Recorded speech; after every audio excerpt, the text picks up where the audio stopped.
Hola, bienvenido al canal de TICS aplicadas. Este espacio tiene como propósito difundir el uso de las herramientas tecnológicas aplicadas en tu día a día y en la educación.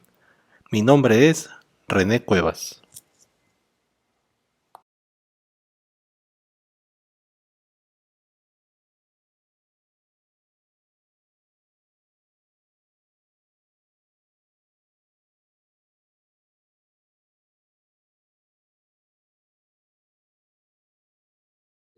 Bueno, como siguiente módulo, tenemos eh, la compañía y participación del doctor Roberto Arroyo Matus.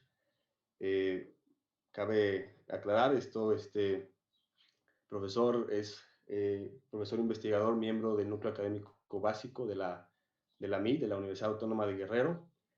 Él es director responsable de obra, certificado por la Asociación Mexicana de Directores Responsables de Obra, y él es ingeniero civil, egresado de la Facultad de Ingeniería, la UAGRO, en el año de 1989, y también realizó estudios de posgrado en Tsukuba, Japón, en el año de 1991 y así también en el Instituto Nacional de Ciencias Aplicadas de Lyon, Francia. Y bueno, él es una persona que realmente ha hecho muchas contribuciones a Guerrero y en particular a todo México en múltiples sus estudios que ha realizado. Él ha escrito varios artículos en revistas nacionales e internacionales.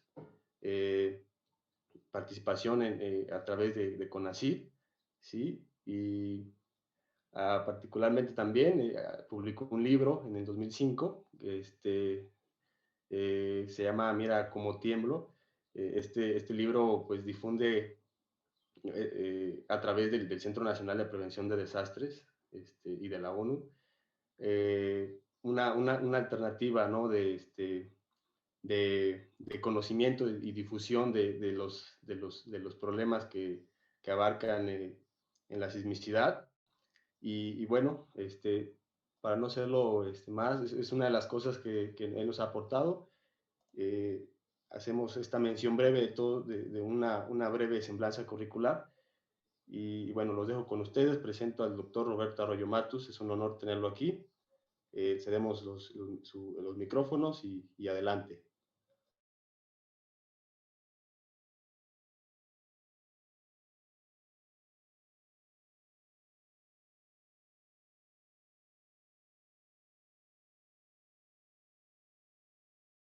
Sí, David, muy buenos días, ¿eh? Muy buenos días, doctor. Es un honor Déjeme tenerlo ponerme, acá. muchísimas gracias, déjeme ponerme mis lentes para ver un poco mejor. Muchísimas gracias por la invitación, a todos los compañeros que están organizando este congreso, esta actividad, este foro. Yo quisiera agradecerles por la invitación y sobre todo, pues tratar de platicar de parte de los trabajos que desarrollamos aquí en la maestría, de la cual la mayoría de ustedes forma parte y también bienvenidos a todos los invitados que están siguiendo a través de Facebook. Yo quisiera hacer algunos comentarios y posteriormente hacerles alguna presentación, una breve presentación de las actividades que desarrollamos acá en la maestría. Yo quisiera también comentarles que tuvimos la gran oportunidad ya hace algunos años, prácticamente desde 1989, surgió esta maestría. Tuve la oportunidad de estar justamente como estudiante de la primera generación de la maestría, así como ustedes. Una maestría, digamos, que antecedió, que fue la maestría en ingeniería sísmica. También teníamos la maestría en ingeniería en construcción.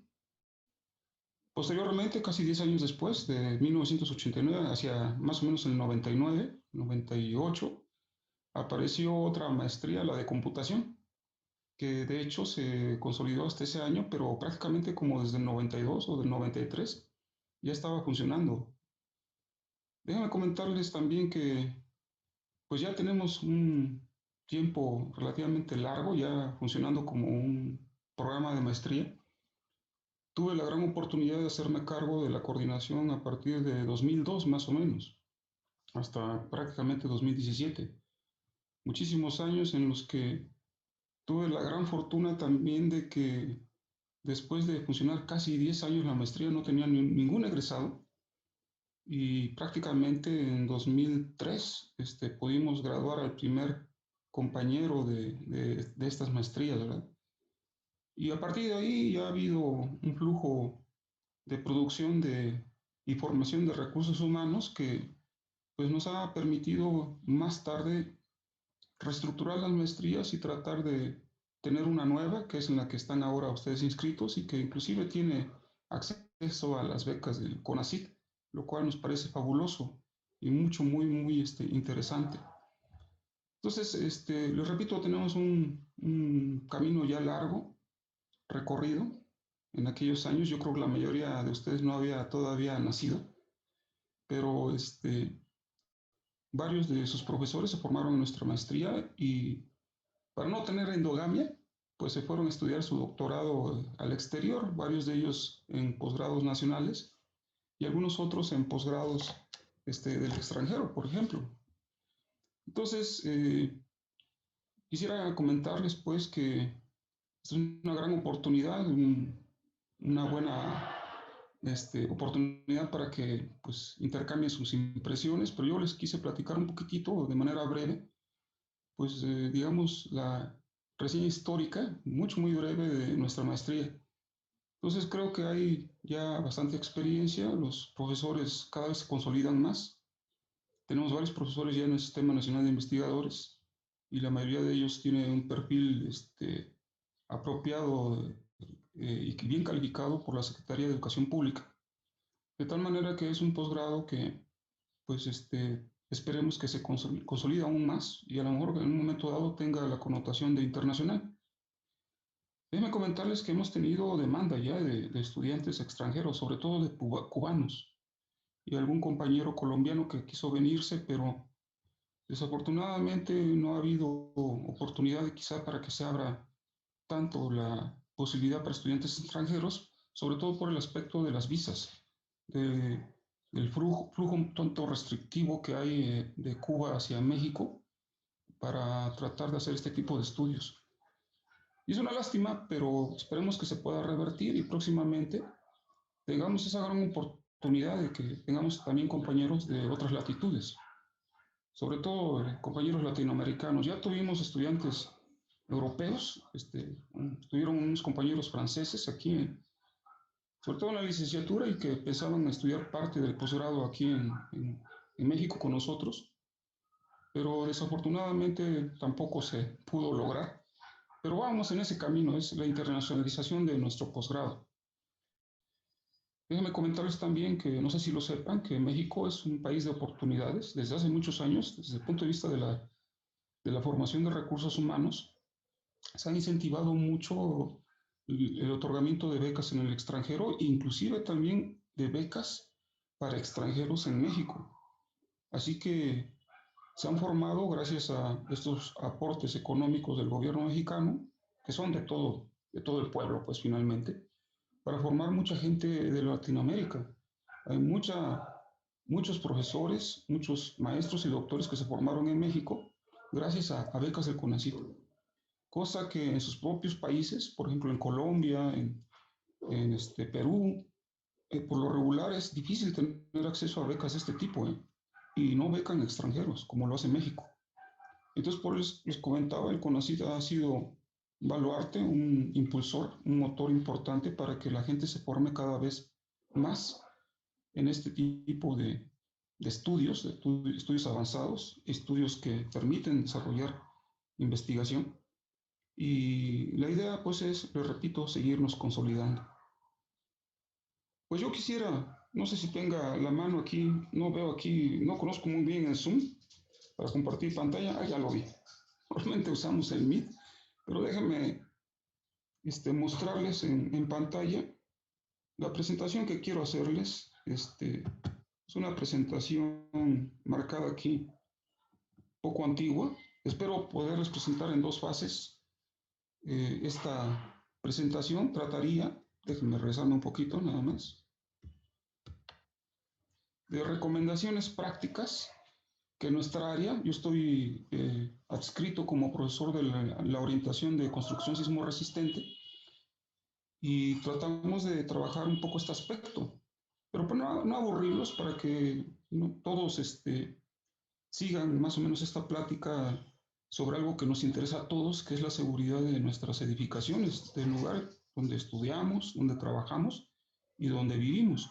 Vamos a ver aquí unas recomendaciones prácticas que normalmente pues las tienen que seguir pues digamos, los técnicos de la construcción, los ingenieros, los arquitectos, pero también los albañiles e inclusive los peones también. Y si ustedes tienen la oportunidad, ahora que están prácticamente por formar quizá alguna familia, o si ya la tienen, y van a construir o piensan realizar o ejecutar una obra, es importante que se sigan algunos detalles importantes técnicos y otros no tanto, que tienen mucho que ver con la seguridad de las edificaciones. Quiero presentarles en la figura que sigue,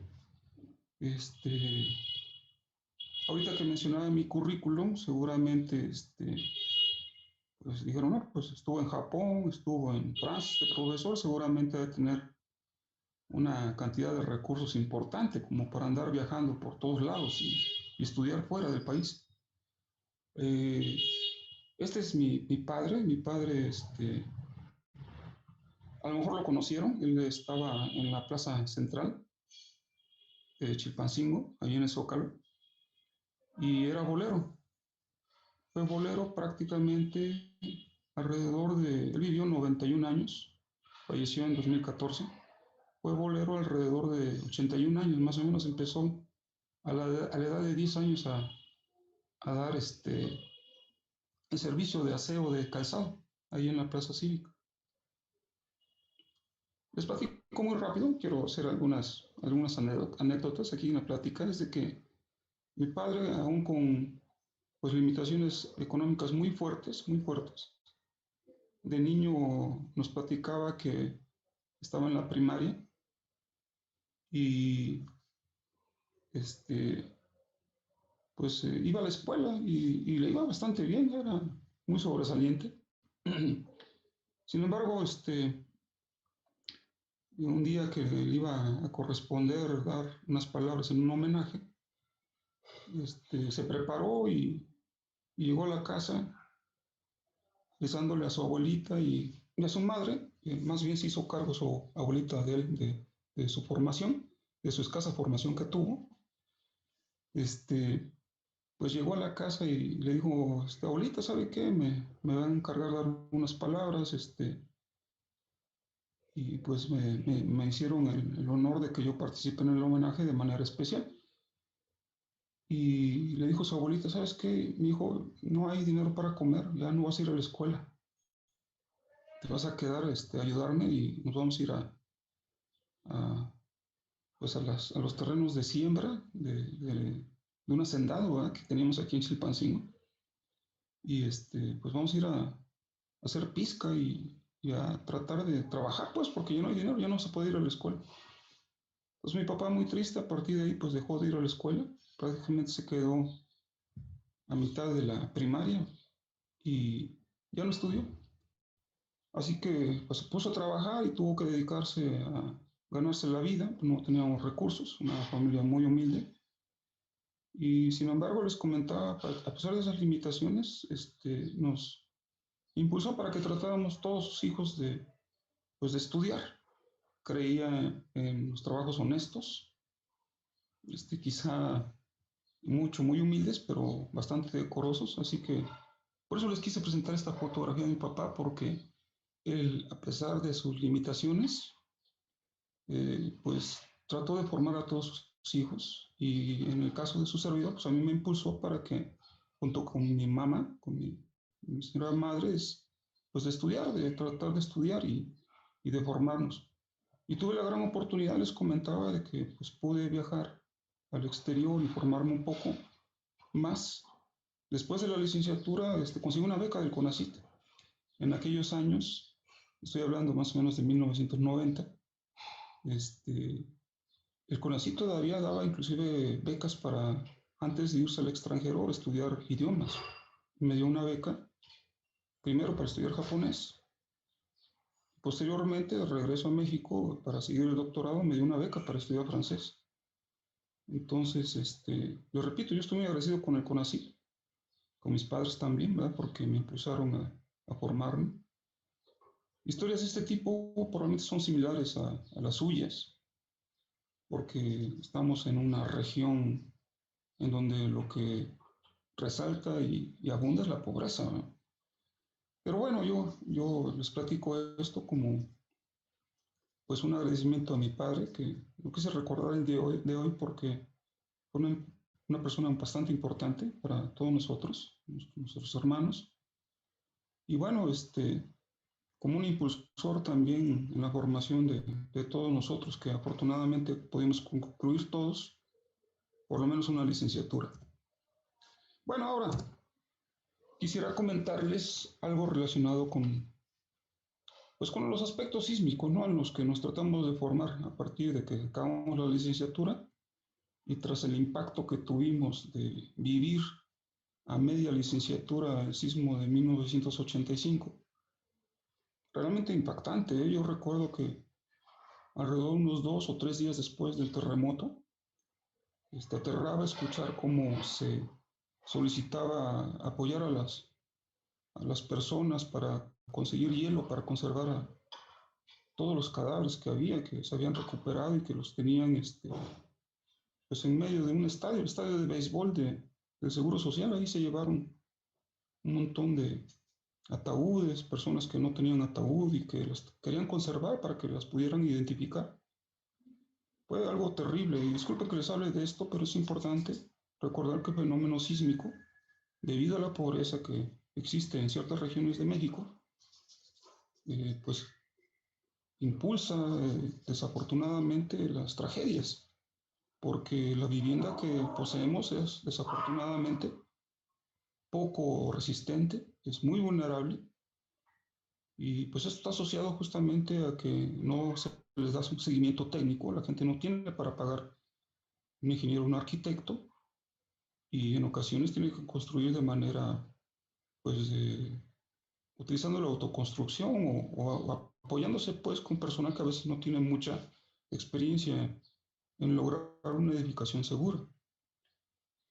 El caso de Chilpancingo es un caso muy especial, muy similar al de la Ciudad de México, porque tenemos un subsuelo que es muy peligroso. Es no un antiguo lago, pero si pueden observar en este corte, que va de norte a sur de Chilpancingo, de cuenta que está Chilpancingo aquí está la autopista.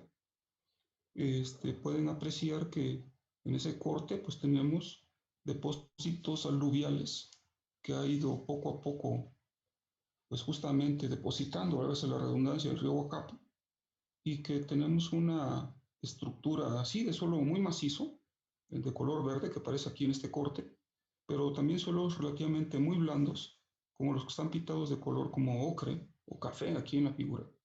Y observen que también hay fallas, antiguas, que sin embargo algunas de ellas están activas y que se deslizan muy lento, pero ocasionan problemas pues en la ciudad. Tanto en el corte longitudinal como transversal se pueden apreciar esas fracturas, esas fallas activas que tenemos en Chilpancingo. Tenemos una orografía muy complicada y esa no se debe solamente a efectos de tipo erosivo, que con el paso de los tiempos, con el paso de todos estos siglos, ¿verdad? De muchísimos siglos, pues tenemos una orografía muy compleja, pero que pues nos muestra claramente que ha habido plegamientos, ¿verdad? Que ha habido movimientos importantes de la corteza que la han deformado y pues esta orografía significa que tenemos una actividad y un potencial sísmico importante en esta zona. Esos plegamientos tratan de ascender, hay movimiento permanente, o sea, no estamos en el mismo lugar que hace 20 años, estamos un poquito más arriba. Chilpancingo tiende a cambiar su posición. Si quieren ustedes algunos pocos centímetros nada más. ni siquiera una decena de centímetros se ha movido, pero se está moviendo y esto puede dar lugar a que se activen estas fracturas que existen en el subsuelo también. O sea, puede haber ciertos deslizamientos, muy leves. No es para alarmar esto. Lo, digamos, lo menos que queremos hacer es alarmarlos. Pero si queremos que estemos conscientes todos de que tenemos potencial de que haya sismos, y pues tenemos que vivir aquí, pues aquí nos tocó vivir, o en estas zonas pues altamente sísmicas, es importante saber cómo lidiar con ellas. O sea, no nos vamos a ir de aquí, ¿verdad? Tenemos que vivir en el sitio, si es que decidimos vivir acá, y tenemos que hacer construcciones seguras. De eso se encarga nuestra orientación, la orientación de construcciones sismoresistentes, una de las 3 que tenemos en la maestría. Y tratamos de, pues, estudiar este tipo de fenómenos, pero sobre todo lograr una sismoresistencia apropiada de las edificaciones. Chilpancingo ha crecido de manera muy anárquica. Pueden ver aquí la traza, no es una traza realmente urbana, es semiurbana, ¿verdad?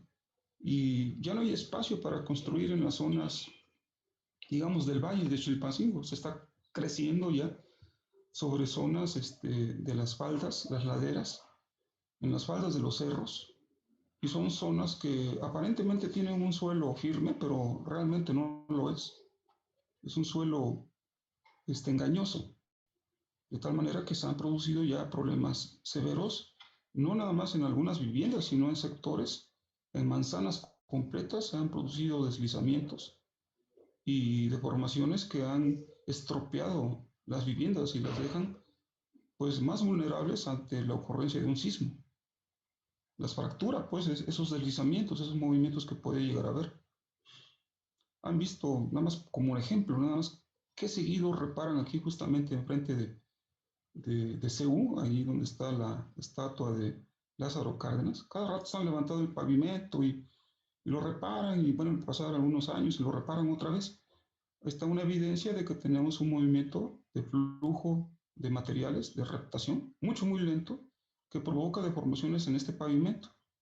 Toda esta deformación viene inclusive de la zona donde estamos nosotros en Ceú y hacia arriba, en la colonia La Haciendita. Todo ese cerro se está moviendo y se está desplazando. Muy lento, pero al final de algunos años provoca pues agrietamientos en las viviendas, este tipo de emersiones en el suelo o hundimientos en algunas zonas y trae pues consigo una serie de problemas que tenemos que resolver. Tenemos que adaptarnos a estos escenarios que se pueden ver agravados en caso de sismos fuertes, de terremotos. Y bueno, pues tenemos que hacer algo, ¿no?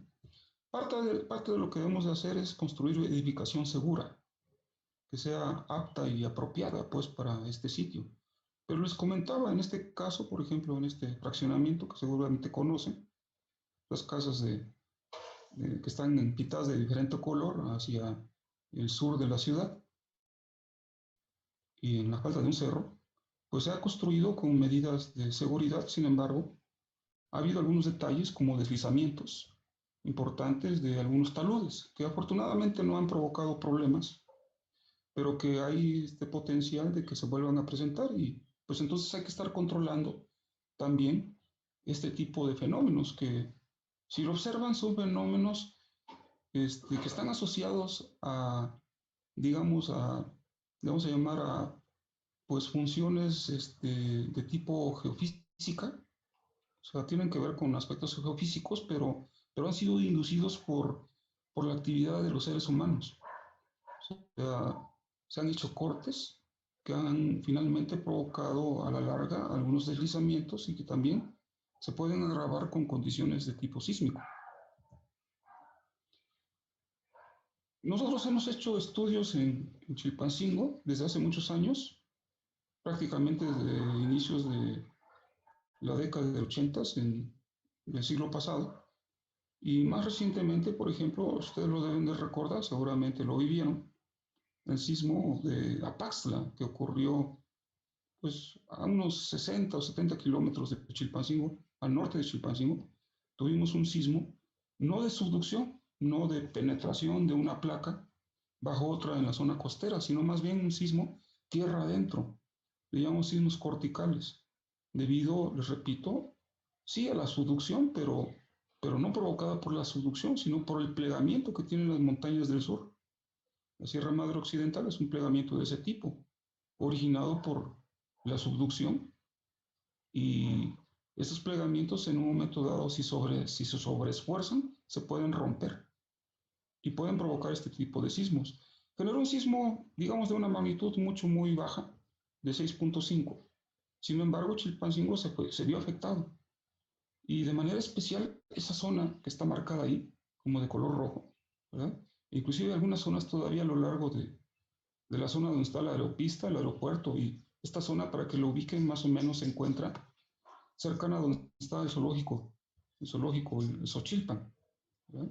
Ahí detectamos, se nos llamó, nos hacían la solicitud los vecinos de que les tratáramos de apoyar porque tras el sismo, que fue en diciembre de 2011, tuvieron muchos daños. Así que íbamos para tratar de identificar qué daños eran, se les daban recomendaciones para rehabilitar su vivienda, pero nos encontramos sobre todo que, pues, como que se concentró en ciertos sitios los daños, en otros lugares prácticamente no hubo daños. Entonces se pudo detectar que la ciudad de Chilpancingo, y hay otros lugares también en otras ciudades, como que concentran los daños, como sucedió en la Ciudad de México, ¿eh? Como que se concentraron en ciertas colonias los daños. ¿Por qué? Bueno, primero porque las edificaciones que se construyeron en esas zonas son vulnerables, tienen baja resistencia sísmica, pero también porque el suelo tiene pues una incidencia importante en el comportamiento de esas edificaciones. Son suelos que amplifican las ondas sísmicas y pueden, sí, dobletear o hasta triplicar las aceleraciones que se presentan en otro sitio. Esas zonas son potencialmente, digamos, generadoras de una amplificación sísmica, pues. Aquí en un acercamiento se hicieron un poco más, de manera más reciente, inclusive participaron ya estudiantes de la maestría, compañero Omar Barrios, hizo un trabajo de manera reciente y se graduó prácticamente el año pasado, ¿verdad? Con un muy buen trabajo sobre la detección de esas zonas vulnerables.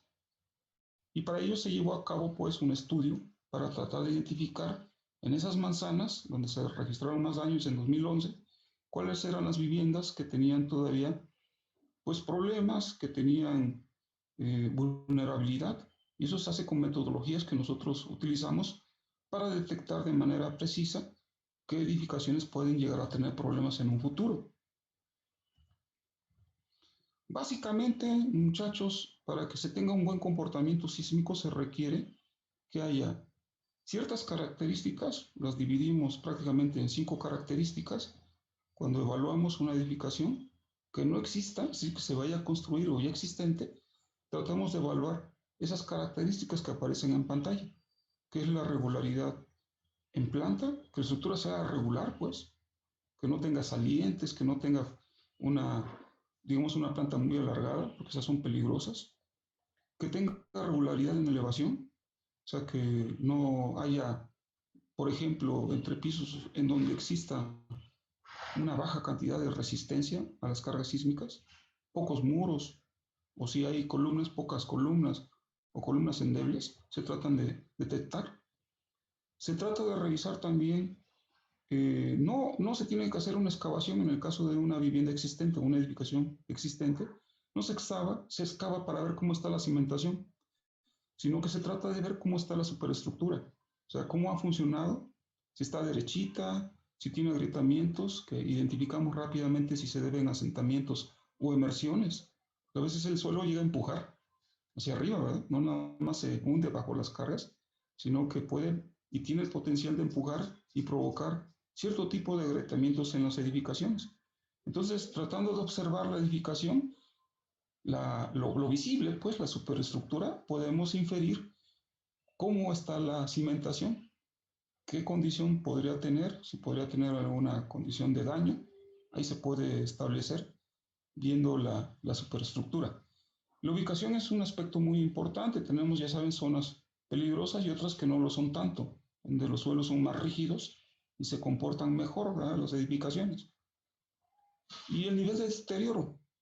tratamos de identificar en una especie de encuesta que se le aplica a los propietarios, pero también observando a la vivienda que se está evaluando. Se trata de ver qué nivel de deterioro tiene, si tiene grietas, se trata de estimar su antigüedad de la edificación.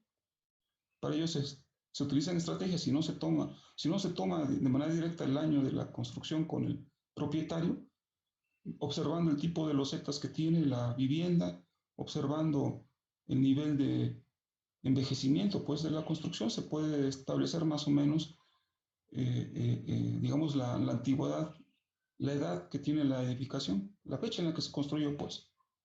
Con el tipo de estilo arquitectónico también se puede inferir más o menos esa condición. Les repito, si no se tienen datos. Esos son los 5 parámetros más importantes, esos los evaluamos, ¿verdad? Como técnicos. Y bueno, aparte de estos 5 aspectos, hay otros aspectos que no son tan técnicos que se pueden vigilar, como un usuario de la vivienda que no esté formado en el área de la ingeniería o de la arquitectura. Se pueden ver algunos detallitos importantes que ustedes pueden lograr identificar si tienen una vivienda en la que estén habitando, una vivienda peligrosa. Sí les pediría, antes de que continúe, si tienen alguna intervención, con todo gusto lo pueden hacer. Avísenme si me escucho mal, ¿verdad?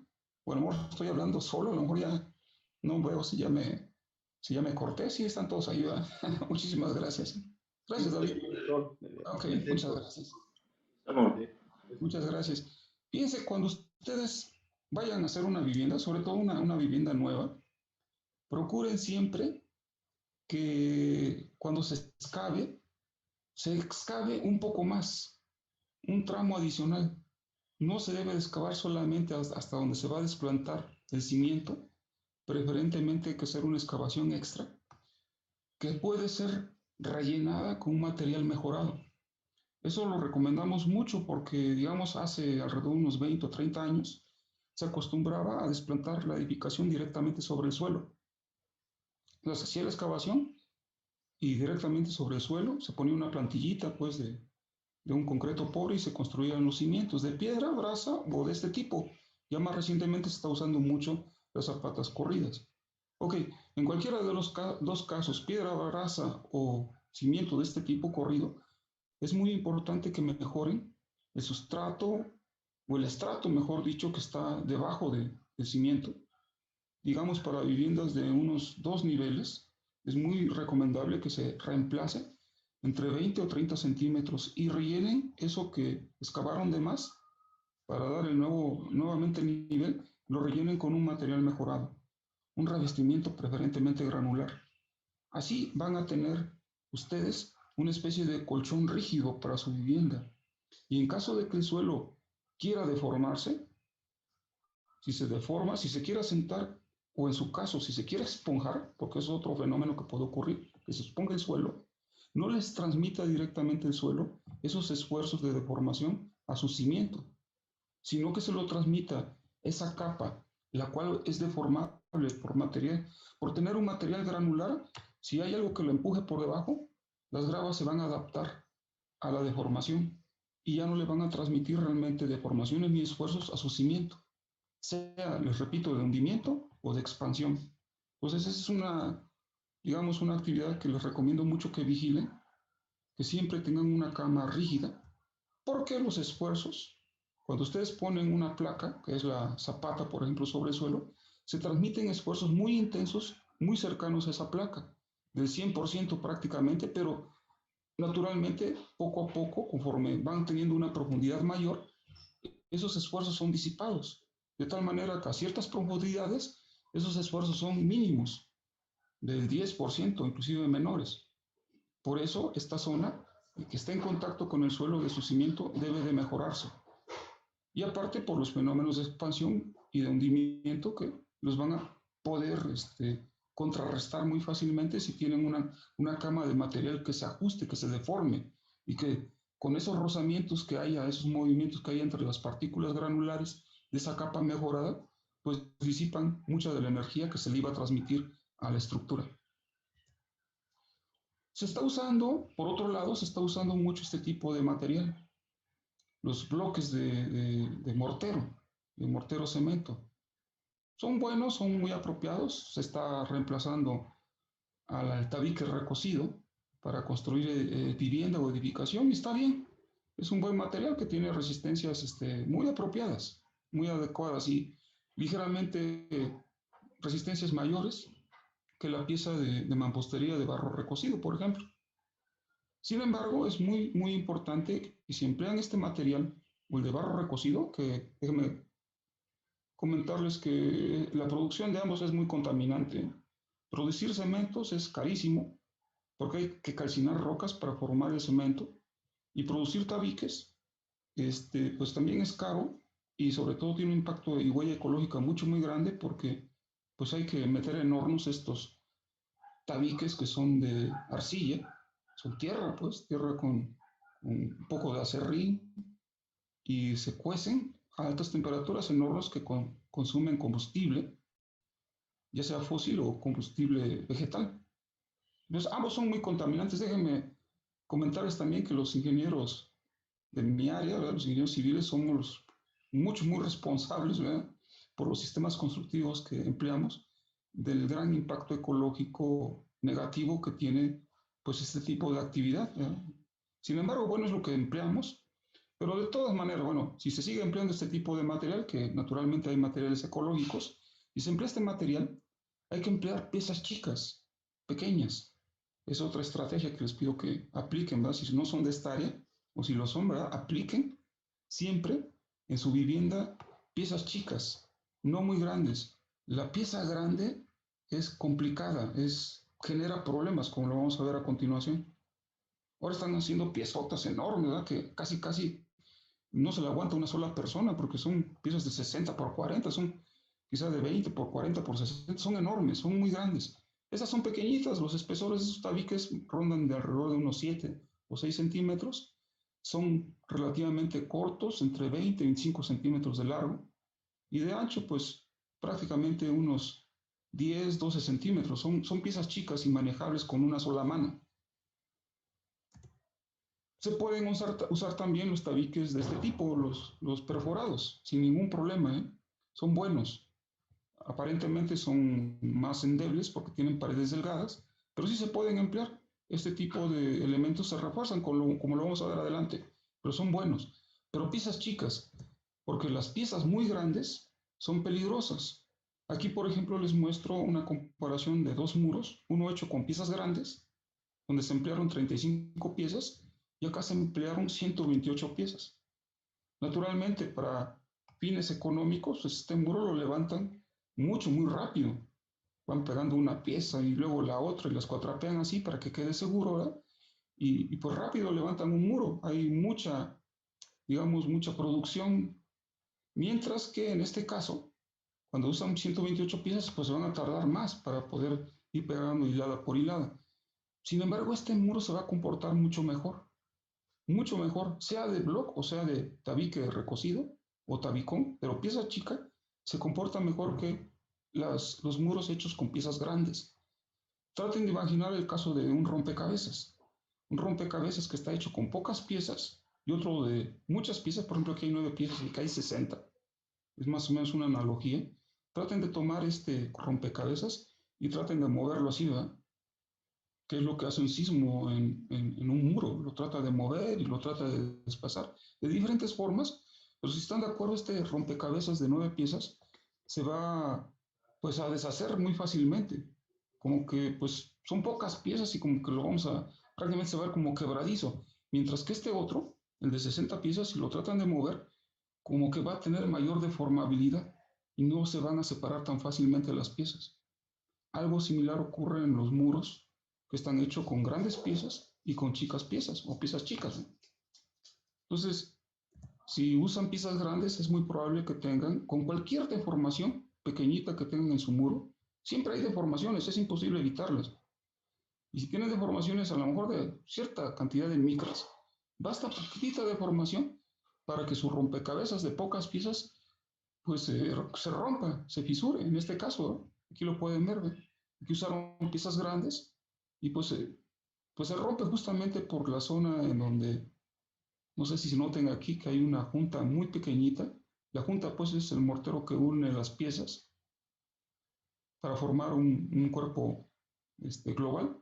Aquí se puede ver que pues se rompió justamente por esta condición de usar piezas grandes. Si se hubiesen empleado piezas chicas, seguramente no hubiese ocurrido esto, a lo más seguro. También es muy importante que se vigilen los espesores de los junteos. Estos se llaman juntas de mortero. Y aquí están las piezas. Si tienen juntas grandotototas, como las que se ven aquí, es peligroso, no es apropiado. Deben ser juntas que el reglamento, por experiencias y por pruebas, digamos, pruebas y de tipo experimental, pues se ha podido observar que deben ser juntas pequeñitas, de alrededor de 1,5 cm, más o menos, en promedio. Si se hacen juntas de 2 centímetros, de 3 o hasta 3,5 cm grandes, pues avanza rápido, pero están teniendo un desequilibrio entre la resistencia de las piezas y la resistencia de esa junta. Esa resistencia debe estar equilibrada y debe de configurar una especie como de una cadena donde hay piezas configuradas por las piezas de mampostería y las juntas y deben tener una resistencia equivalente. Así, por ejemplo, si su cadena, hagan de cuenta que tiene eslabones de mala calidad o de baja resistencia, cuando apliquen cargas, pues se va a romper justamente por el eslabón más débil. Por eso vieron la ruptura de ese muro con grandes piezas en la zona del junteo. Un junteo mucho, muy delgadito, piezas grandototas también. Se conjugan dos problemas y se puede producir la ruptura, como la vimos, la separación pues de esa grieta como diagonal que vimos justamente en la junta entre piezas. Entonces hay que garantizar una uniformidad y hay que tener juntas de buena calidad y de una resistencia similar a la de las piezas para que no ocurra este tipo de fenómeno. Y ya saben, las juntas deben ser alrededor de 1,5 cm más o menos, máximo 2 centímetros, no más, no más gruesas ni tampoco demasiado delgadas, porque también tendrían un problema similar. Como este, ¿no? Aquí usaron un mal junteo de piezas y en caso de un sismo, pues el sismo se encarga de detectar dónde está la zona, digamos, más débil y se pueden llegar a producir este tipo de rupturas. Se pueden evitar. Si llegaran a utilizar este tipo de elemento, el block hueco, yo pienso que es una de las mejores piezas, digamos, la más resistente, si se hace bien. Si se hace mal, si se lleva a cabo un procedimiento constructivo inapropiado de este tipo de material, puede resultar los muros más peligrosos que inclusive que los de adobe, imagínense. Sí, porque normalmente este tipo de mampostería debe de llevar fierro, refuerzo pues horizontal, a cierto número de hiladas horizontales se ponen estos amarres y deben de amarrarse bien en los extremos, así con estos dobleces, ¿verdad? Luego dejan la varilla así completamente hasta aquí, ¿verdad? Pues por aquí nada más. No, ¿verdad? Hay que anclarla bien, porque cuando hay un efecto sísmico, estas varillas se someten y bueno, todo el muro se somete a deformaciones y la manera de controlarlo es de que estas varillas bien agarradas en los extremos. Y también debe haber le llaman antenas, acero vertical a cierto número de huecos. Aquí, por ejemplo, están colocados aquí en las intersecciones del muro. Y bueno, la idea es que estas varillas no estén separadas a más de 70 centímetros, si es posible. Y deben estar rellenadas con mortero. O sea, hay algunas partes que no llevan mortero, no se rellena, pero donde vayan estas antenas o varillas, hay que rellenar de manera apropiada. Y rellenar prácticamente conforme se van levantando las hiladas. Eso hay que vigilarlo, porque luego hacen todo el muro, queda, hagan de cuenta, de 2,70 o 3 metros de altura, y quieren vaciar en los huecos el mortero, y pues lo hacen, pero el mortero se va atorando y finalmente acá abajo ya no llega el mortero, si lo dejan caer desde arriba. Entonces esto debe de ir haciendo y rellenándose poco a poco para que garanticen que esta varilla quede rodeada de mortero. Todos los huecos de ventanas y de puertas deben de estar reforzados. No se vale que no pongan refuerzos. Aquí no se ve, pero tiene refuerzo interno. Entonces, todo este vano de ventana está reforzado. Recuerden que los sismos, cuando ocurren, tratan de concentrar el esfuerzo en las esquinas de los vanos de puertas o de ventanas. Entonces aparecen fisuras aquí diagonales, en esta zona. Para evitarlo hay que reforzar bien, de manera apropiada, tanto las partes bajas y altas, superiores y inferiores, pues, de un vano, y también los laterales. Es muy importante. Digo, esto lo pueden vigilar si están haciendo su casa, ¿verdad? Si van a construir, pueden estar vigilando este tipo de detalles como propietarios, ¿no? Y se deben de reunir algunos requisitos. Aquí están algunas cosas más técnicas, pero de lo más importante, si pueden observar, es que siempre haya castillos en las esquinas, en los encuentros de muros, para que se anclen bien, ¿verdad? Y debe de estar siempre cualquier vano, sea de ventana o de puerta. Las oquedades, pues, ¿verdad? De la vivienda deben estar siempre bien reforzadas, que luego no ponen esta cadena o no ponen estos castillos y las viviendas se vuelven muy vulnerables. También hay estrategias para tratar de verificar que las viviendas tengan una cantidad apropiada de muros y es relativamente fácil establecer este parámetro que se llama densidad de muros. Aquí dan de cuenta que tienen una vivienda vista en planta, de cuenta que lo están viendo así a vuelo de pájaro, que le quitan la losa y esa vivienda va a llevar unos muros. Aquí están dibujados como de amarillo, vean, unos muros en esta dirección de la vivienda. Y en la dirección perpendicular hay también muros que están dibujados de color gris. Observen que este no está pintado porque está el comedor y cocina y este no es un muro que vaya de piso a techo, sino que es una especie como de un paso, pues, un murete bajo para que puedan pasar los platos que van de la cocina hacia el comedor. Entonces no es un muro completo, por eso no está pintado de amarillo. Están pintados de color en amarillo los muros de la longitud larga de la vivienda y de color gris los muros que están en la dirección corta. Y todos estos, tanto amarillos como grises, van desde el piso, desde el suelo, hasta el techo, pues. Entonces estos muros son los que van a ayudar a resistir las cargas sísmicas. Las cargas sísmicas pueden llegar de cualquier sitio, pueden llegar así o así, ¿verdad? De cualquier dirección. Aquí se está marcando como si llegara de este lado, ¿verdad? Si fuera la fuerza sísmica. La fuerza sísmica no es otra cosa que una fuerza producida por la aceleración de esta masa. Si ustedes aceleran esta masa, ya saben, por la segunda ley de Newton, se va a generar una fuerza inercial, masa por la aceleración y la fuerza inercial. Naturalmente, entre más haya de masa, más masa tengan ustedes, esa fuerza inercial va a ser más grande. De ahí que un concepto para que una edificación sea segura es procurar que sea ligera. Si es ligera, la aceleración de esa masa pequeña pues va a producir fuerzas pequeñas también y va a ser menos problemático. Bueno, aquí les explico rápido que si ustedes calculan el área de estos muros, calcular el área es muy fácil. Tengo aquí un rectángulo largote, ¿verdad? Es base por altura, ya tengo el área de este muro amarillo. Lo puedo calcular también para los otros dos muros y así tendría el área de muros que soportan el sismo en esta dirección. Esta es una dirección principal, digamos la dirección larga de la edificación.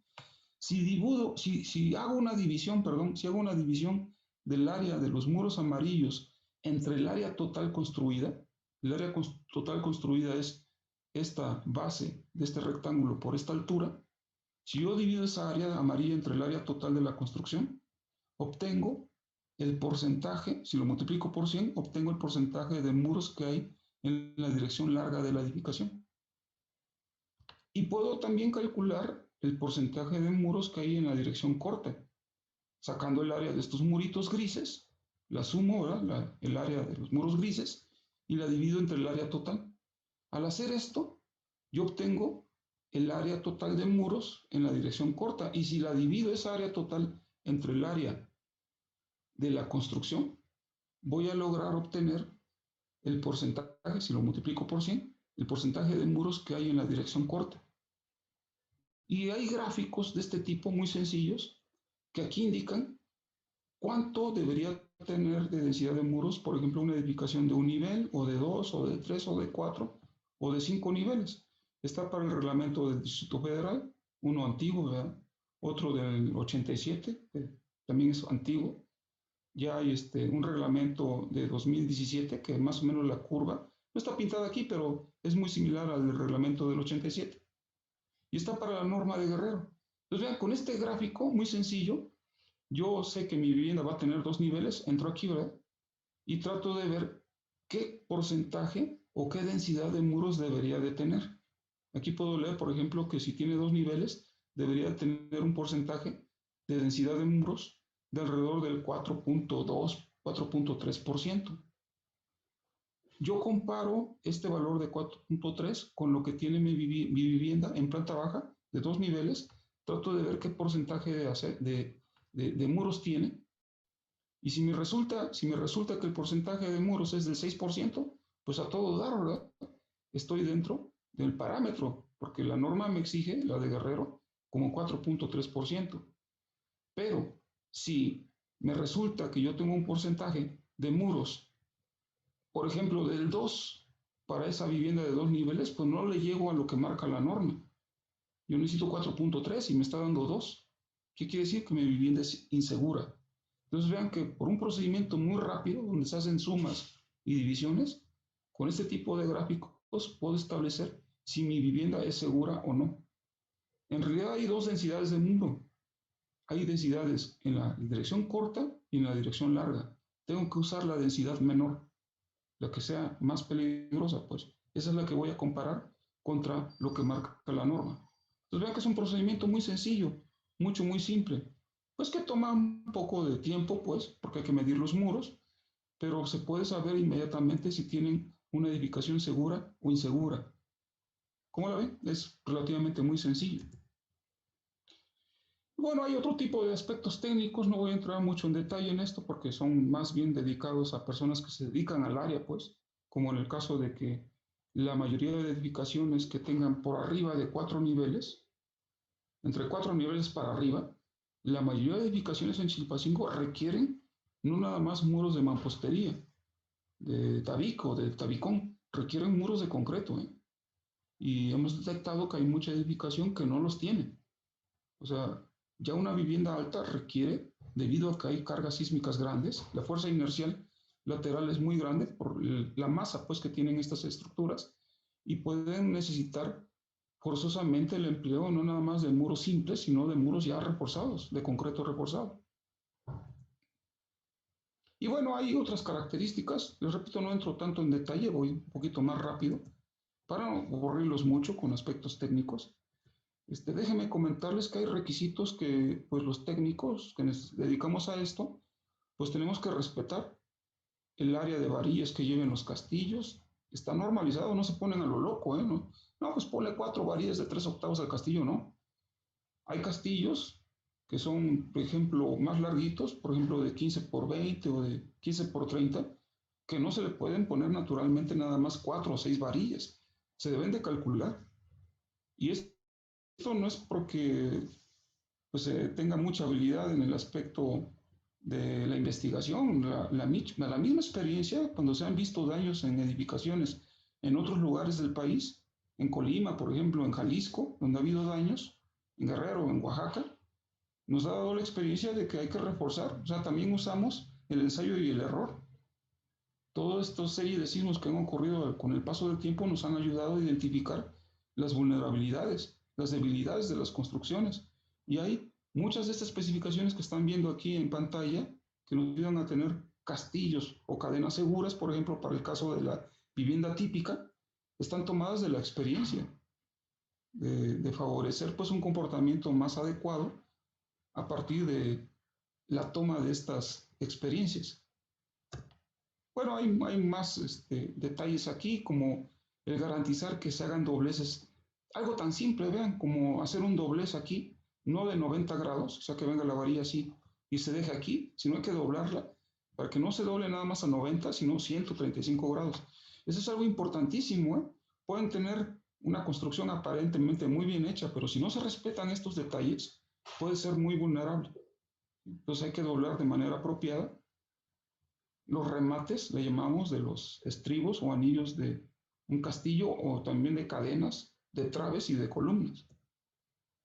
Y bueno, lo que les comentaba, aquí están los requisitos de la separación que debe tener el acero vertical en el caso de muros reforzados internamente, muro de block hueco, pero con refuerzos, y bien rellenito, ¿verdad? Ya quedamos con mortero fluido, ¿verdad? Estos huecos en donde está el acero vertical. Todas esas son especificaciones de la norma. Lo que les platicaba de reforzar bien los vanos de puertas, de ventanas, debe haber refuerzo. Si es refuerzo del interno o con castillos, hay que reforzar esas zonas.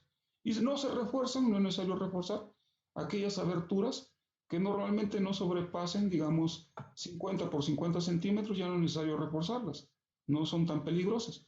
Pero hay que reforzar las grandes porque generan, hagan de cuenta que son concentradoras de esfuerzo y generan fisuras por aquí, si es que no están estos refuerzos colocados en los extremos. Cosas de ese tipo tan simples, ¿verdad? Que pueden permitir pues tener una vivienda más favorable. Aquí en esta figura técnica también muestra la importancia que debe tener lo que les comentaba, el tamaño del junteo, entre tabiques, ¿verdad? Aquí están viendo un corte transversal de un muro y se ve la pieza de tabique o de tabicón o block y se nota el mortero. Este es el mortero. Y aquí están las restricciones, pues, para no tener problemas que les comentaba, ¿no? De tener una junta mucho, muy resistente o mucho, muy débil, que no sea compatible con la resistencia de las piezas. Y bueno, más detalles para traslapes, ese tipo de cosas que ya de manera más técnica vemos nosotros para que se logre que no se concentre mucho acero en ciertas zonas, por el hecho de que se tengan que traslapar las varillas. Hacemos traslapes, pero esos traslapes pueden resultar peligrosos si se hacen muy cercanos a la zona donde está la intersección con las traves. Deben de hacerse a media altura, tanto en columnas como en castillos. Son aspectos, les repito, son detalles, lo que le llamamos detallado del refuerzo, pero que son importantísimos para lograr una estructura segura. Bueno, más detalles aquí. En caso de que tengan problemas en vivienda, que tengan baja densidad de muros, a veces es importante reforzar los muros y se pueden reforzar con encamisados de malla. Puede ser malla electrosoldada o en caso de que no tengamos el recurso suficiente, se puede inclusive hasta aplicar mallas de estas de tela de gallinero, que también son muy resistentes, ¿eh? Se ponen estas mallas dobles y luego se les pone el mortero, se les aplana y el muro que ustedes tenían débil o agrietado, pues lo van a poder rehabilitar de manera muy notoria con este tipo de encamisamientos. Esto los hemos probado aquí en los laboratorios, ¿verdad? Y nos hemos dado cuenta que los muros que no tienen encamisamiento se parten con mucha facilidad y los que tienen su encamisamiento no nada más logran un ligero incremento en la resistencia, sino que logran ductilidad. Ductilidad es la capacidad que tienen las estructuras de deformarse sin romperse. Y eso es bueno, ¿verdad? Tener estructuras dúctiles. Y lo podemos lograr, les repito, si tienen alguna fisura ya en algún muro, lo pueden reparar con esta técnica. Muy sencilla de aplicar. Bueno, esto es un aspecto técnico. Déjenme comentarles también que cuando pongan esas mallas hay que tratar de fijarlas con clavo. Se pueden clavar, ¿verdad? Antes de poner la malla, ponen calzas, se pone la malla y después se fija con clavo. Con clavo y pueden poner un clavo que se doble, ¿verdad? Para que se fije la malla y quede bien anclada a su muro que van a reforzar. Y se pone con una densidad de alrededor de unos 9 clavos por metro cuadrado para que quede bien fija. Si se pone una densidad mayor, mucho que mejor. Son técnicas pues para reforzar muros en caso de que hayan sido dañados, que pueden ver aquí. Ese muro se dañó, apareció una grieta diagonal, se reparó y una vez que se reparó se le puso la malla y se puso un aplanado. Naturalmente estaba aplanado, se retiró el aplanado viejo, se quita todo, se repara el muro, se pone la malla y se aplican nuevos aplanados para lograr tener un muro que probablemente no va a tener una alta resistencia, pero sí va a tener ductilidad. Y eso es muy bueno, eso es muy importante en las estructuras, como se los comentaba previamente. Bueno, otros detalles más aquí, que creo que no viene mucho al caso mostrarles ahorita, de la importancia pues que tiene ya en el caso de estructuras en donde se requieran la intervención, por ejemplo, mayor. Aquí esta estructura metálica, se le colocaron unos contraventeos. Normalmente son contraventeos metálicos para estructura metálica, pero se pueden hacer también contraventeos a base de muros. O sea, un muro puede funcionar como un contraventeo también. Nada más que hay que reforzarlo bien. Si se puede enmallar para que tenga ductilidad y resistencia, es mucho mejor. Y bueno, otros actos muy sencillos que ustedes pueden vigilar es de que cuando ustedes vayan a hacer un muro, vigilen que, para que quede bien resistente y apropiado, vigilen que las piezas con las que se va a elaborar ese muro sean piezas, ya saben, chicas, no muy grandes, pero que se mojen. Si es mampostería de arcilla recocida, normalmente deben de humectarse para que cuando ustedes vayan poniendo el junteo de mortero, la pieza no le absorba la humedad al mortero, el agua pues al mortero, porque el mortero pierde humedad y entonces ya no alcanza a hacer su reacción química que requiere de agua, ¿verdad? Para que se endurezca ese mortero y tome la resistencia. La resistencia la toman estos materiales porque, por ejemplo, el cemento en el concreto o el cemento en el mortero se vuelve una, una condición sólida y dura después de algunos días debido a que hay una reacción química entre el sílice, digamos el silicato tricálcico se llama, de lo que está configurado mayoritariamente en cemento, y reacciona con el agua y se produce un gel que se endurece porque forma cristales. Y para que se dé ese endurecimiento se requiere la presencia de humedad. ¿Vale? Entonces es bueno que ustedes mojen las piezas o le pidan pues a sus albañiles que las mojen y no las pongan secas, porque si las pongan secas, si las llegan a poner secas, esas piezas van a observar la humedad de su mortero y el mortero ya no va a tener suficiente humedad para formar cristales y va a quedar una junta deficiente, poco resistente. Entonces hay que humedecerlas, pero no hay que humedecerlas del mortero. Las de tabicón o block, esas no hay que humedecerlas, porque estas al contrario, no absorben la humedad y la llevan en su interior, como en este caso. Acá prácticamente queda en la superficie y tienen agua de más. Y se produce un fenómeno en donde le pasan el agua del mortero de junteo y van a tener un mortero muy aguado, que también es contraproducente. Hay un punto de equilibrio, pues, para obtener una buena resistencia. Pues aquí dice que se deben de humectar unas 2 horas antes y colocarlas no saturadas, sino que ya estén húmedas. Eso les garantiza que no va a chupar, ¿verdad? Si se puede llamar así, mucha agua al mortero. Y en este caso nunca hay que mojarlas. Es un aspecto muy banal si quieren, pero muy importante para que tengan una buena resistencia en el muro y no se les vaya a andar agrietando después con cualquier sismo. Ya casi para terminar, no sé cuánto tiempo dispongo, David, todavía. Me apena que a lo mejor me estoy alargando mucho. Estamos viendo todo el tiempo, no se preocupe, estamos muy interesante esta plática y le anticipo que por ahí si hay disposición de algunas preguntas de la gente, ahí nos están llegando. Ok, Pero muy ya, bien. será al final. Uh-huh. Ok, bueno, entonces ya nada más para concluir. Gracias, David, muchas gracias. Déjenme platicarles que deben de observar también que se haga un buen dentado. Aquí vean que están 2 muros y vean que está dentadito aquí. Se debe hacer un buen dentado. No es apropiado que quede aquí liso, luego queda liso y después ponen tablas y ya vacían el concreto para su castillo. Este es un castillito, ¿eh? Debe de garantizarse que el castillo quede bien agarrado a través de ese dentado.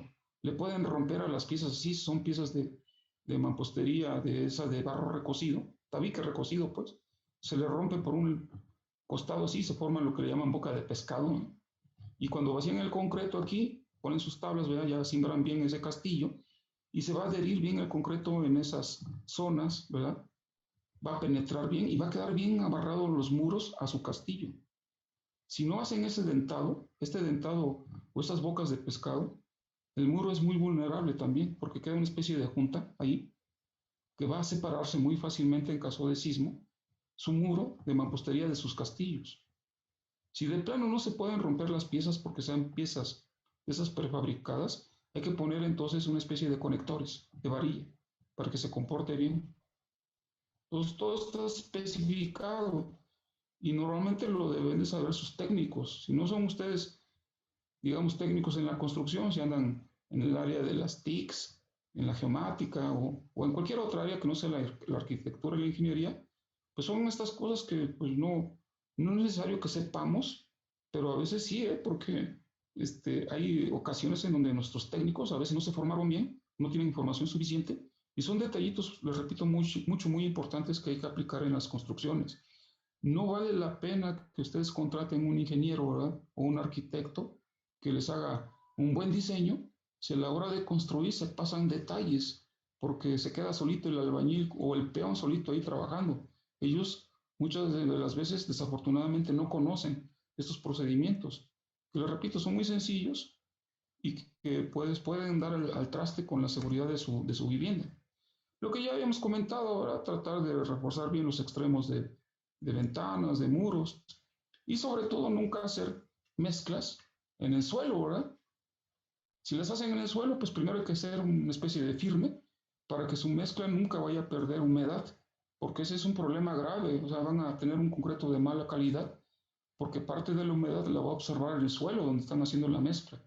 Preferentemente hay que usar revolvedoras, pero tengan mucho cuidado. Aquí yo hago siempre énfasis de que hay que vigilar, hay que estar presente o pedirle a su técnico o a su arquitecto, ¿verdad?, que vigile a los obreros, a los coladores, porque muchas veces los que hacen colados, no sé si lo sepan, la mayoría de ellos, por ser un trabajo muy pesado, tienen que consumir drogas.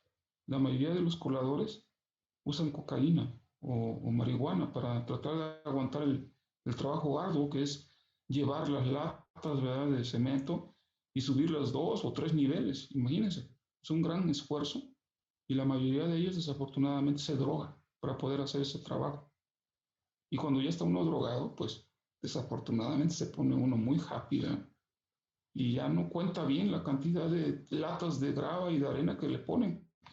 Están bien ganosos y no sé si los han visto y con mucho ánimo están vaciando los materiales. Tengan mucho cuidado porque el material debe estar bien dosificado, una buena cantidad de latas de arena, de grava y su cemento, ¿eh?, y de agua también. De tal manera que hay que controlar y contar bien. Alguien debe estar bien pendiente de que se haga un conteo apropiado, ¿verdad? Y luego se les pasa, pues, como no están ya muy en sus 5 sentidos completos, ¿verdad? Ya tienen 6 o 7. Hay que tener mucho cuidado porque a veces ponen de menos, que es peligroso, ¿eh?, en la dosificación de arena o de grava, o de más, que también es peligroso. Pero repito, siempre hay un término medio, ¿eh?, para lograr una buena resistencia. Y bueno, más detalles, el llenado correcto de los blocks, de los tabicones, ese tipo de cosas, ¿verdad? Cuiden también, hay albañiles que quieren hacer y erigir muros dicen, no, yo soy bueno, yo no requiero plomada. Y resulta que al final les queda el muro bien desplomado, o sea, con pérdida de verticalidad. Y luego tratan de enderezarlo colocando aplanados a lo mejor de 5 o 6 centímetros abajo y de 1 centímetro arriba, con tal de enderezarlos. Eso es completamente inapropiado. Déjenme ver a qué hora son. Ya son 11:10, me voy a apurar. Hay que tener mucho cuidado. Debe de colocarse a plomo, o sea, cada hilada, conforme se va subiendo, se usa una plomada para verificar que el muro esté completamente vertical. Si está desplomado, pues van a tener ya de antemano un problema de que su estructura pues no está vertical. Y digo, algo que no está vertical, que reciba cargas verticales, si está desplomado, pues recuerden que ya hay posibilidades de que tenga un movimiento lateral y eso es peligroso, sobre todo durante un sismo.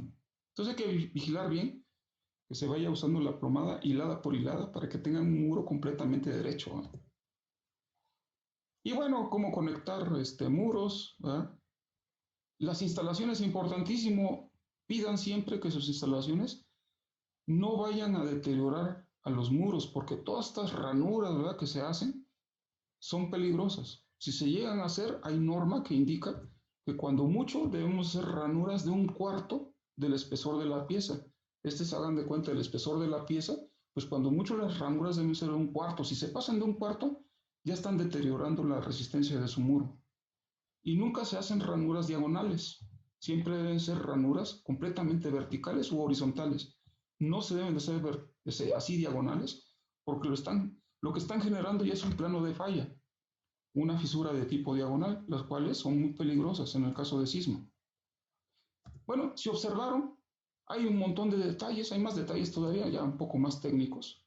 Son detalles que de manera desafortunada, muchas de las veces, pues, se introducen sin querer, pues. Todos trabajamos de muy buena fe, pero cuando desconocemos algunas cosas, aunque trabajemos de buena fe, podemos introducir vicios ocultos graves en las edificaciones. Y bueno, ahorita tratamos de conocer algunos detallitos, ¿verdad?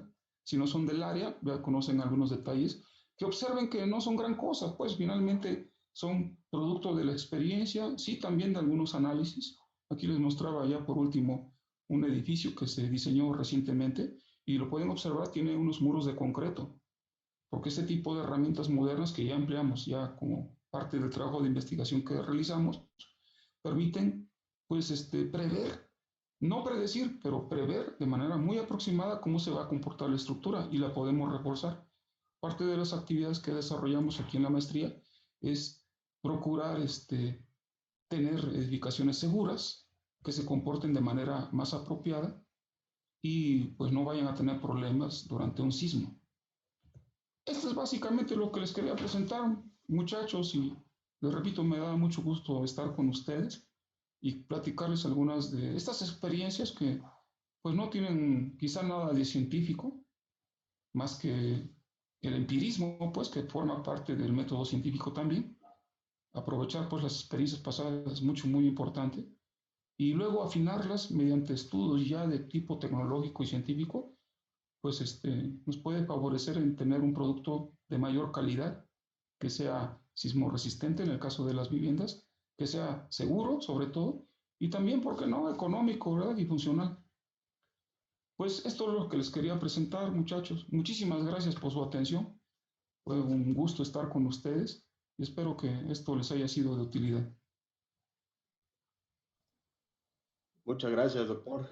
La verdad, valiosa la presentación, sabiendo las condiciones en las que está México en cuanto a sismicidad y específicamente Guerrero, ¿verdad? Entonces, pues le agradecemos mucho esta contribución. No sé si todavía, doctor, tendrá unos minutos para alguna pregunta o estamos pendientes ahí. Como ustedes gusten, ¿eh? No sé si ya me haya excedido de tiempo. Estoy a sus órdenes para cualquier cosa por WhatsApp, ahí me echan un grito y con todo gusto. Inclusive les ofrecemos, ¿verdad?, los profesores del área, que si van a construir, si tienen ustedes la necesidad de contar con alguna asesoría, con todo gusto lo hacemos, ¿eh?, para apoyarles, ¿verdad? Con todo gusto lo podemos hacer. Ya que están construyendo, ¿verdad? Si tienen alguna duda de lo que esté haciendo su maestro de obra, alguna condición, ¿verdad?, que les preocupe, con todo gusto nos pueden consultar y les apoyamos. Sí, muchas gracias, doctor. Bueno, mire, por ahí hay unas inquietudes en el chat de YouTube. Sí, Por ahí unos compañeros nos preguntan unos cuestionamientos. Bueno, por aquí nos pregunta la compañera Divina Esmeralda Sánchez. Dice, doctor, disculpe, dice, en el caso de las piezas de adobe que regularmente son muy grandes, ¿sería la misma mecánica con las piezas de arcilla y de concreto? En el caso. no les comentaba que desafortunadamente yo les sugiero que no usen piezas grandes, ¿eh? Habría que preferentemente usar, digamos, piezas medianas, tampoco demasiado chicas, si quieren un buen avance, o sea, que puedan tener una buena productividad los peones, los albañiles, pues sí se pueden usar piezas medianas, pero de las grandes yo les sugiero que no, porque no trabajan muy bien. Digamos, si están en un suelo muy firme, donde tengan garantía que no va a haber deformaciones de suelo o que sean nulas, se puede usar la pieza grande. En otros lugares del país y en zona no sísmica, pues se usan de manera muy recurrente. Piezas grandotototas, y avanzan. En medio día ya tienen levantados 3 o 4 muros, muy rápido. Pero el detalle en la zona sísmica y en zonas de suelo blando, ya lo platicamos, esa pieza puede ser muy vulnerable. porque no se comporta mecánicamente muy bien. Muy bien. Muchas gracias, doctor. Partiendo de eso, por ahí hay otra pregunta que nos dice, sabiendo utilizando las piezas pequeñas de mampostería, ¿cuál considera usted que sería la mejor opción en cuanto a edificar ahora sí una construcción de vivienda? ¿Tabique recocido o el tabicón? Por aquí nos pregunta. Miren, en cuanto a resistencias, yo creo que ofrecen prácticamente la misma resistencia. No hay mucha diferencia. Entonces casi son idénticas. Este, el gran detalle de la pieza de tabique de barro recocido es que muchas veces no trae una resistencia pareja como la podrían traer los tabicones, porque ustedes saben que se colocan en hornos esas piezas, se hornean y no todas están en una posición privilegiada. Hay piezas que llegan a quedar crudas y no son resistentes. Esas normalmente las identifican inmediatamente los vendedores y las descartan y les dan por lo general piezas bien cocidas. Pero tiene ese pues, detalle, como es producción artesanal, no hay un control, digamos, muy estricto, de tal manera que no se garantiza que todas resistan lo mismo. Cosa diferente con los tabicones, donde hay más garantía de que el procedimiento haya sido relativamente similar en su elaboración y de esta manera las resistencias son prácticamente, en cuanto a promedios, digamos que tendríamos una desviación estándar muy pequeña para el caso de los tabicones. En el caso de las de barro recocido tendríamos una dispersión más grande de resultados. Entonces, bueno, al final son casi iguales, pero son mejores los de las piezas chicas de mortero, pues los tabicones. Y de ahí, pues la mejor, yo les comentaba, la mejor es la de bloque hueco. Nada más que esa tiene su detalle, pues se puede volver la peor si se usa un procedimiento constructivo inapropiado. Mm. Ok, muchas gracias, doctor. Excelente. Por aquí hay otra pregunta. Esto es en general para el público, a las personas, la población en general, sabiendo que no somos especialistas, eh, dado la actividad sísmica aquí en Guerrero, cómo poder identificar cada quien en sus viviendas, si ocurre algo, alguna deformación importante, cómo poder identificarla y poder tomar acción sobre eso, cómo poder identificar estos. Bueno, miren, la mayoría de la edificación, la mayoría tiene su propio lenguaje, un lenguaje natural que es expresar me siento mal a través de la aparición de grietas o de fisuras. Normalmente cuando ustedes aprecian alguna fisura, es un indicativo de que hay algún detalle y algunos de ellos pueden ser graves. Entonces, es importante que si ustedes llegan a detectar fisuración en alguna cadena, en alguna trave, en algún muro, traten de asesorarse con algún técnico para identificar si no es un problema que pueda agravarse. Las fisuras por lo regular tienden a abrirse más cuando hay terremotos grandes, o sea, se puede empeorar. Por eso es muy importante que estemos al tanto de ese tipo de expresiones de nuestra vivienda. Eso lo podemos ver, entonces hay que estar ocupado de eso, pues, estar vigilando que no haya detalles. Y bueno, déjame comentarte también, David, que y a todos, que en ocasiones pues no se ve nada y llegan a resultar problemas graves en un terremoto. Este, si se tiene la sospecha de que tenemos grandes claros en una vivienda, o sea, que no sean espacios chicos, que tengamos losas, digamos, les llamamos tableros muy grandes, hay que tener cuidado porque deben de reforzarse bien esos espacios grandes. Los espacios chicos naturalmente van a resistir mejor porque son espacios, digamos, reducidos, pero ya los grandes necesitan un refuerzo extra y a lo mejor los elementos no están agrietados, pero bajo un sismo pudiesen llegar a agrietarse. Si estamos en una condición de ese tipo, también es importante que se explore si la edificación pudiese llegar a tener problemas futuros, aunque no los tenga en la actualidad. O sea, hay que estar pendientes de eso, pues. Y sobre todo, pues creo que es un buen elemento tener la seguridad ya, digamos, estar más tranquilos si se lleva a cabo una construcción con el seguimiento de un técnico, por lo menos un técnico en construcción, pues, sea un profesional, un arquitecto, un ingeniero civil, o puede ser un técnico en construcción de nivel bachillerato. Les dan también cierta formación para tener una edificación relativamente segura. Quisiera comentarte, David, también que hay muy buenos albañiles, ¿eh? Nosotros hemos aprendido mucho con albañiles que tienen mucha experiencia. Ahí en obra se aprende bastante y son muy buenos, pero déjame comentarte también que hay algunos otros que realmente no lo son, que tienen necesidad de trabajo y se meten de albañiles sin realmente conocer el oficio. Y entonces introducen vicios como los que les comentaba, que ahorita describimos algunos de ellos. Entonces hay que tener mucho cuidado, pues. Y les repito, afortunadamente las estructuras tienen la mayoría de las veces su propio lenguaje y nos avisan si se sienten mal. Hay que estar atento a ello.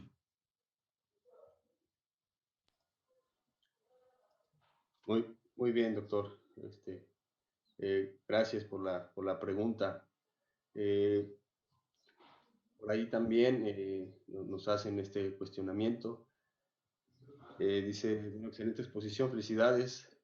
Por ahí una pregunta, dice, ¿qué se debe hacer si la losa está agrietada por la mitad? Muchas veces aparecen grietas en una losa y si es una grieta uniforme completamente derechita, se trata de que no es un problema estructural, se trata que justamente donde pusieron la manguera para quizá un foco, la pusieron muy pegada a la cimbra y quedó un recubrimiento pequeñito. Ese recubrimiento se rompe con mucha facilidad con cualquier deflexión de la losa. O sea, no es una grieta peligrosa. La mayoría de las veces la gente se alarma porque ve una fisura, pero si va a dar al foco o pasa por ahí cerca, significa que la manguera la pusieron muy abajo, pegada a la cimbra, y no es peligroso. Las fisuras peligrosas en una losa son aquellas que ocurren muy cercano a los bordes. Haz de cuenta que tienen un tablero, este es el tablero de la losa, viéndolo por debajo, así hacia arriba, si ese es el tablero, si ven fisuras por aquí así, así, esas son peligrosas. Pero si ven una por aquí en medio, así o así, y va a dar el foco, no es una grieta peligrosa, es por la escasez pues del recubrimiento. Las que les menciono que están acá, que se desarrollan en los bordes, o que se formen así como diagonales, y se vea una fisura aquí a lo largo. Esas son grietas peligrosas y hay que tener mucho cuidado con ellas. Son raras, casi nunca se dan. Se dan cuando se coloca una escasez de bastones. Aquí, en estas zonas deben ir bastones. Haz cuenta que es la losa. Los bastones deben estar en los bordes y no los ponen. Entonces se forman algunas fisuritas, así, ¿verdad? Algunas así, con un patrón indefinido y no son tan peligrosas. Repito, las peligrosas son las de borde. Esas se llaman grietas por cortante y son muy peligrosas. Hay que tener cuidado con ellas. Ok, gracias, doctor. Dando continuidad a esta parte que estamos hablando de la losa, por aquí el compañero Armando Martínez nos hace una pregunta, dice, ¿qué recomendación en caso de que la losa ya esté colgada y las paredes agrietadas? Dice, esto sabiendo que el muro es de tabicón y colocada en la parte, en la modalidad de muro capuchino. ¿Qué poder hacer ahí? Ok, miren, desafortunadamente el muro capuchino no se debe de emplear nunca, más que para como muro divisorio, como y chicos, ¿verdad? Un muro que no vaya de piso a techo. El muro capuchino está prohibido. No se pueden colocar las piezas de canto, deben estar siempre colocadas en su base. Si las ponen así, pues tienen un muro muy delgadito, pero muy peligroso, porque tiene una relación de esbeltez. Es muy esbelto, pues, una relación de esbeltez mucho, muy grande. Y esos muros son peligrosos. Pues habría que observar, si me hicieran un gran favor, me pueden enviar su fotografía para que yo trate de ver en qué situación está. Pero si es capuchino, es una estructura que desafortunadamente, seguramente no contó con un seguimiento técnico, lo hizo probablemente no un albañil, porque para que sea un albañil, normalmente se requieren varios años de trabajo de peón, ¿verdad? Y y se va ganando experiencia, pues, y se va trabajando de manera conjunta con arquitectos o ingenieros y se va teniendo una buena práctica constructiva. Seguramente fue elaborado seguramente por un peón o un albañil con muy poquita experiencia y sabemos que esos muros nunca deben de cargar losas. Son divisorios nada más como para crear como mamparas o cosas así, pero deben ser bajitos, ni siquiera han de llegar a tocar a la losa, porque si no ya empiezan a funcionar como estructurales. El capuchino no es estructural y si tiene grietas, pues es normal porque es un muro que no se debió haber empleado para soportar ni apoyar unas losas. Ahí hay un error constructivo.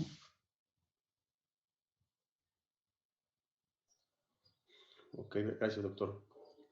Eh, bueno, Sí, por tratando nada, a la orden. de, gracias, tratando de abarcar todas las preguntas posibles, creo que son igual, nos hacen varias. Vamos a tratar de hacer breve, como les comentábamos, compañeros, cualquier pregunta que no podamos abarcar debido al programa será contestada con tiempo. Y bueno, dando aquí continuación, una pregunta nos hace el compañero eh, Raúl Gómez. Pregunta, dice, cuando una trave se llega a agrietar, ¿es peligrosa para toda la estructura o puede llegar a repararse de alguna forma? Digamos que de los elementos principales de una edificación, de soporte principal, si es que está a base de columnas, pues son las columnas. Las traves son, digamos, elementos importantes, pero relativamente secundarios, porque en caso de que tengan una falla, llegan a producir problemas muy locales, muy localizados, no totales, como sería, por ejemplo, la falla de una columna, puede producir el colapso total de una edificación, porque se pierde pues sustento vertical. Afortunadamente las traves se pueden reparar, son reparables y entre otras técnicas que se emplean es como encamisarlas, pero con soleras, con perfiles, con ángulos y soleras. Entonces se pueden reforzar mucho, muy bien. Nada más que se requiere un proyecto, pues, para poder llevar a cabo ese proceso. Pero sí se pueden reparar, se pueden enderezar. Si tienen, en el caso creo me preguntaban de una losa también, si ya está deflexionada, ¿qué se puede hacer? Bueno, si los muros están bien, que creo que no era el caso porque tenía capuchinos, si los muros están bien, las losas se pueden enderezar, se pueden apuntalar y se les puede meter gatos mecánicos para enderezarlas. Nada más que es un proceso mucho, muy lento, o sea, si están colgadas, se deben de enderezar en el término de alrededor de varios días, inclusive semanas, porque no se pueden levantar de un jalón, si no las fracturamos. Entonces ese proceso se puede llevar a cabo y una vez que se enderezan, se trata de casi de prescindir ya de esa losa y se coloca una encima, bien anclada, pero más resistente. Bien anclada, o sea, me estoy refiriendo a que se conecta la vieja con una nueva para que sea la nueva la que cargue ya los pesos. Y aparte que se cargue esa losa vieja que pues ya no sirve. O sea, no se puede usar porque es una losa deteriorada, pues. Nada más se endereza. En algunos casos se decide inclusive demolerlas y poner losa nueva. Se trata de casi de prescindir ya de esa losa y se coloca una encima. Ok, muchas gracias. Sí, Aquí, doctor, regresando un poquito a la parte de las piezas, mencionaba usted que los tabiques huecos, los elementos de mampostería que son huecos son más resistentes. ¿Por qué se da esto o por qué conlleva esto de los tabiques huecos a ser más resistentes? a pesar de que aparentemente no son macizos y que tienen un hueco, como pudieron observar, es la única mampostería que no está reforzada externamente. El tabique de barro recocido, se van colocando las piezas, se pegan con la margaza esta del junteo, pues, pero no funcionan bien si no se ponen en los bordes castillos y cadenas. Deben tener sus castillos y cadenas porque esos elementos sirven como elementos que confinan a la mampostería y no dejan que se separen. O sea, están unidos y pegadas las piezas, pero necesitan forzosamente algo que las confine. Entonces, en el caso del bloque hueco, recuerden que lleva varillas internas, tanto verticales como horizontales, y están ligados a un cierto espaciamiento. Normalmente La separación entre varillas verticales, les comentaba, es máximo de 70 centímetros, mientras que las varillas horizontales, pues máximo están casi alrededor de unos 40 o 60 centímetros. Entonces, ¿qué es lo que tienen? Un muro con refuerzo interno. Y por este motivo, este tipo de mampostería es la mejor, porque lleva refuerzo de varilla interno y le da mucha resistencia a eso. Por eso les comentaba que es la mejor. La otra mampostería, pues nada más está dependiendo del confinamiento que le dan los castillos y cadenas. Y a veces cuando se ponen muy separados los castillos y las cadenas, cuando tengan un muro con los castillos muy separados, que no respete la norma, pues tienen un muro también muy vulnerable. Mientras que el que tiene el acero al interior a un buen espaciamiento, pues tiene resistencias enormes. Es la mejor mampostería, yo pienso que es la que se debería de emplear, es la que está usándose en la mayoría de los países de primer mundo. Los más avanzados no usan mamposterías sin refuerzo interno, ¿eh? Prácticamente en todos lados usan el refuerzo interno.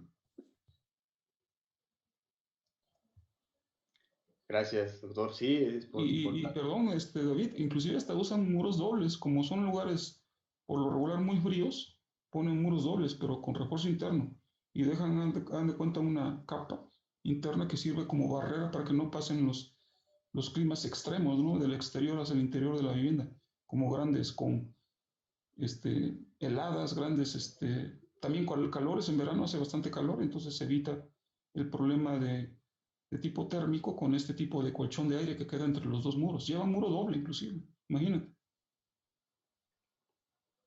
Muy bien, doctor. Gracias por todas estas aportaciones. De, igual, siempre adentrándose en un tema y salen varios cuestionamientos. Por cuestión de tiempo vamos a responder solamente una última pregunta. Eh, Aquí de Francisco, dice Francisco 16, dice, doctor, si queremos ampliar una losa, ¿qué técnica nos recomienda para no dañar la losa, la losa antigua? ¿Y qué tipo de literatura o cursos nos recomienda si deseamos ampliar nuestra casa o reforzarla? Bueno, respondiendo lo último, sobre todo, no hay realmente una obra en la que podamos ver este tipo de recomendaciones. Hay, naturalmente, para poder hacer una edificación segura, las normas técnicas complementarias de diseño de vivienda, en este caso de mampostería. Hay un código nacional del Consejo Nacional de Vivienda que se dedica exclusivamente a vivienda y da muy buenas recomendaciones. Está disponible en internet, lo pueden bajar, ¿eh? Ahí vienen pues, aspectos técnicos y no tan técnicos más de este tipo, pero no hay, digamos, una obra que englobe todo, porque hay muchos detalles, como tú lo mencionabas, David, muchísimos detalles en la edificación. Y cada uno de ellos, si lo tratamos de llevar a cabo con algo de experiencia, pues en el personal que se contrate para construir, pues va a disminuir el riesgo en la edificación. Entonces, para ampliar una losa, respondiendo a la primera pregunta, si se refiere, por ejemplo, a tratar de conectar una losa antigua con una nueva para tener más espacios para habitar, ¿no? Que crezca pues la vivienda de manera horizontal, normalmente se recomienda que se haga un traslape apropiado entre que se demuela parte de la losa, sosteniendo naturalmente, colocando polines y elementos verticales de soporte mientras se trata de hacer esta intervención. Se hace pues una demolición de la losa antigua y se tratan de anclar con una buena longitud de anclaje las varillas nuevas que se van para continuar la losa.